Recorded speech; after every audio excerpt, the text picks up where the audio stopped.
మానవ నాగరిక చరిత్రలో ప్రతి పుట రక్తాక్షర మారణహోమమే. నియంతలు ఆజ్ఞాపించారు, ప్రజలు వాళ్ళకి తలవంచారు. ఈ సమాజంలో బానిస మనస్తత్వాన్ని పెంచి పోషించిన నిరంకుశ రాజరికాలు అంతరించిపోయాయి. సామ్రాజ్యాలు కూలిపోయాయి. ఖండాంతర సముద్రాలు దాటుకుని ఆంగ్లేయులు వచ్చారు. బ్రిటిష్ నిరంకుశ సామ్రాజ్యవాదం మీద ప్రజల్లో ఆగ్రహజ్వాలలు ఉప్పెనలా తిరగబడ్డాయి. ప్రజల్లోంచి ఉద్యమ నాయకులు పుట్టుకొచ్చారు. అంతులేని రక్తపాతాల మధ్య ఎడతెగని యుద్ధం మొదలైంది. ఈ పోరాటం ముందు తెల్లజాతి తలవంచక తప్పలేదు.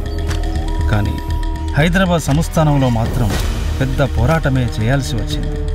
దేశం మొత్తం స్వతంత్ర సంబరాల్లో మునిగి తేలుతుంటే తెలంగాణ మాత్రం రణతంత్రంతో రగిలిపోయింది.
ఈ కథ తెలంగాణ సాయుధ పోరాటానికి సంబంధించిన చిట్ట చివరి అంకానిది.